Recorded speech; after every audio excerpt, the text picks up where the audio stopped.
Hello दोस्तों, कई बार हम लोगों को अपनी डेली टाइम में इस प्रकार के सेंटेंस को बोलना पड़ता है। जैसे मैं बच्चों के कहने पर वीडियो बनाता हूँ, वह मेरे कहने पर यहाँ रहता है, वह अपने पति के कहने पर काम करती है, बच्चे माता पिता के कहने पर स्कूल जाते हैं। तो क्या आप लोग जानते हैं कि इस प्रकार के सेंटेंस को इंग्लिश में कैसे बोला जाता है? अगर नहीं जानते हैं तो वीडियो में शुरू से अंत तक बने रहिए। तो चलिए हम लोग वीडियो को शुरू करते हैं। सबसे पहले हम लोग स्ट्रक्चर देख लेते हैं कि इस प्रकार के सेंटेंस को बनाने के लिए हमें कौन से स्ट्रक्चर का यूज करना होता है। सबसे पहले हमें लिखना पड़ता है सब्जेक्ट। तो अब सबसे पहले हम लिखेंगे सब्जेक्ट। सब्जेक्ट के बाद हमारा आता है वर्ब, तो हम लिखेंगे वर्ब। फिर उसके बाद हम लिखेंगे ऑब्जेक्ट, जो भी हमारा ऑब्जेक्ट रहेगा।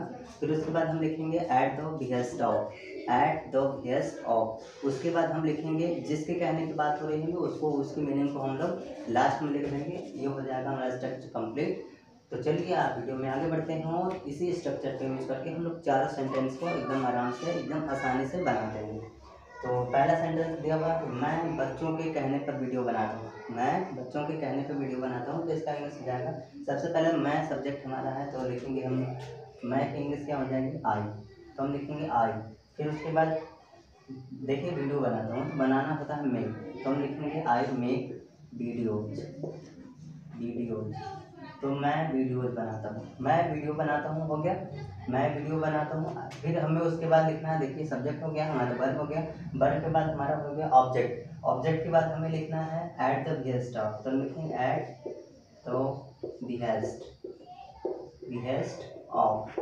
अब यहाँ पे हमें उसकी मीनिंग लिखनी है जिसके कहने पर बात हो रही है। तो यहाँ पे देखिए किसके कहने की बात हो रही है, बच्चों की। तो बच्चों की मीनिंग हम लोग या तो स्टूडेंट्स लिख दें या तो हम चिल्ड्रन लिख दें। तो हम तो स्टूडेंट्स लिख दे रहे हैं यहाँ पे, स्टूडेंट्स, क्योंकि बच्चे बहुत सारे हैं तो स्टूडेंट्स।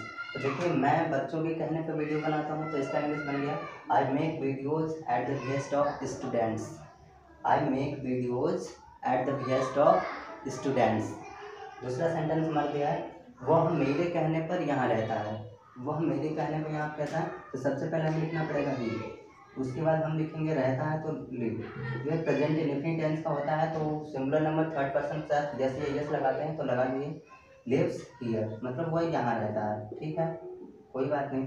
अब किसके कहने पर, पहले उसके बाद हमें लिखना है eight the behest of, eight the behest of. तो हम लिखेंगे एट द बिहेस्ट ऑफ। फिर उसके बाद हमें लिखना है किसके कहने पे, मेरे कहने पे ना। तो मेरे कहने पे मीनिंग हो जाएगा एट द बिहेस्ट ऑफ मी। यहाँ पे एट द बिहेस्ट ऑफ, वो जो ऑब्जेक्ट रहता है, जो लास्ट में मीनिंग लिख जाती है उसको ऑब्जेक्टिव केस में लिखते हैं, जो प्रोनाउंस होते हैं। तो देखिए वह मेरे कहने पे यहाँ पे रहता है, तो he lives here at the behest of me, he lives here at the behest of me. तीसरा सेंटेंस दिया, वह अपने पति के कहने पर यहाँ काम करती है, सॉरी वह अपने पति के कहने पर काम करती है। तो इसको इंग्लिश में लाएंगे।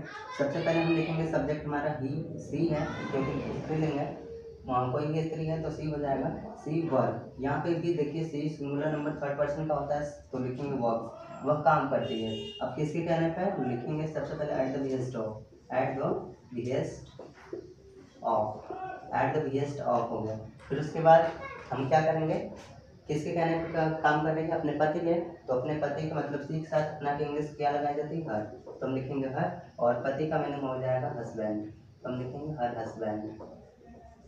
तो देखिए वह अपने पति के कहने पर यहाँ काम करती है, तो she works at the behest of her husband, she works at the behest of her husband.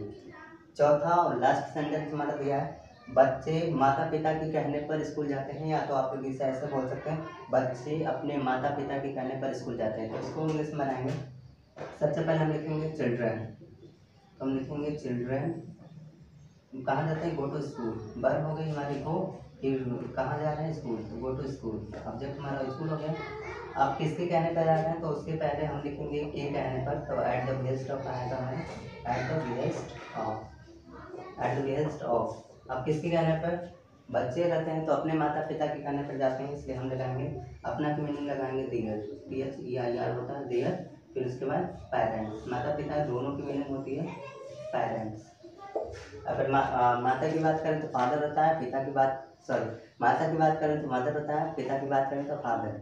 लेकिन जब दोनों की बात होती है, दोनों को हम बोल सकते हैं पेरेंट्स। तो देखिए बच्चे माता पिता के कहने पर स्कूल जाते हैं, तो children go to school at the behest of their parents.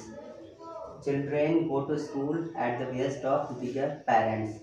तो देखा आपने कितने आसानी से हमने 4 सेंटेंस को एक एक करके ट्रांसलेट कर लिया है। उम्मीद करता हूँ कि आप लोगों को कॉन्सेप्ट समझ में आया होगा। वीडियो अच्छी लगी हो तो लाइक और शेयर जरूर कर दीजिए। अगर आप लोग मेरे यूट्यूब चैनल पर नए हैं तो चैनल को सब्सक्राइब कर सकते हैं, ताकि जब भी कोई वीडियो अपलोड की जाए तो इसका नोटिफिकेशन आप लोगों के पास टाइम से ज़रूर मिल जाए। तो थैंक्स फॉर वॉचिंग। तो मिलते हैं अगले वीडियो।